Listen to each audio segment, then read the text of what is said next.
ప్రతి పేద కుటుంబంలో పిల్లలందరూ చదువుకొని ఆనందించేలా విద్యా వ్యవస్థలోని ఒక మంచి మార్పుని తీసుకొచ్చేలా కూటమి ప్రభుత్వం తల్లికి వందనం అనే గొప్ప పథకాన్ని అమలు చేస్తోందని టీడీపీ రాష్ట్ర అధికార ప్రతినిధి పిఠాపురం మాజీ ఎమ్మెల్యే ఎస్వీఎస్ఎన్ వర్మ పేర్కొన్నారు. పిఠాపురం మహారాజా కోట ఆవరణలో ఉన్న టీడీపీ కార్యాలయంలో పార్టీ నాయకులు తల్లికి వందనం ద్వారా లబ్ధి పొందిన కుటుంబంతో మాజీ ఎమ్మెల్యే వర్మ మీడియా సమావేశం నిర్వహించి మాట్లాడుతూ చంద్రబాబు అందిస్తున్న తల్లికి వందనం ద్వారా అనేక మంది లబ్ధిదారులకు ప్రయోజనం కలుగుతుందన్నారు. కళ్యాణ్ గారు, నరేంద్ర మోడీ గారు, తెలుగుదేశం, జనసేన, బీజేపీ కూటమి మేనిఫెస్టోలో ఏదైతే తల్లికి వందనం ఇస్తామని చెప్పి సూపర్ 6లో పెట్టారో, పెట్టిన మాట ప్రకారం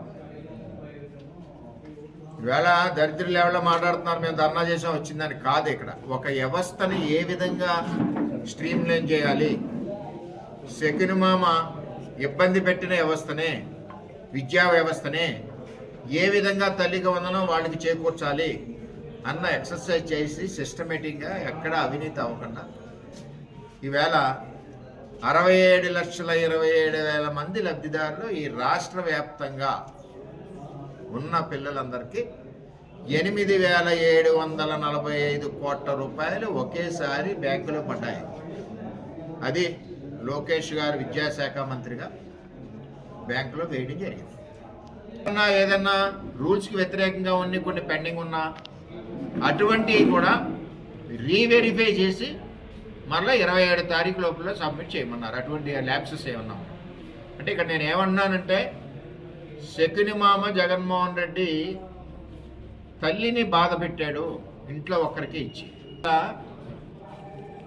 ఇచ్చిన విధానానికి, కూటమి ప్రభుత్వం ఏదైతే సూపర్ 6లో పెట్టిన విధానానికి విద్యాశాఖ మంత్రిగా లోకేష్ గారి వేళ ఎంతమంది పిల్లలు ఉంటే అంతమంది పిల్లలకి కూడా 15,000 రూపాయలు చొప్పున వాళ్ళ ఖాతాలో, తల్లి ఖాతాలో జమ చేశారు. తల్లి కళ్ళల్లో ఆనందం చూస్తూ ఉన్నాం, పిల్లల కళ్ళల్లో ఆనందం చూస్తూ ఉన్నాం.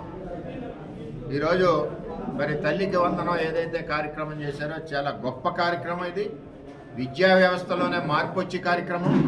టోటల్ కుటుంబంలో ఉన్న పిల్లలందరూ కూడా ఉత్సాహంగా చదువుకునే కార్యక్రమం. అలాగే తల్లిదండ్రుల ఆర్థిక ఇబ్బందులు లేకుండా ముగ్గురిని కూడా బ్రహ్మాండంగా చదివించి పిల్లల భవిష్యత్తు తీర్చిదిద్దే, తల్లిదండ్రులు తీర్చిదిద్దే కార్యక్రమం ఈరోజు కూటమి ప్రభుత్వం చేపట్టింది.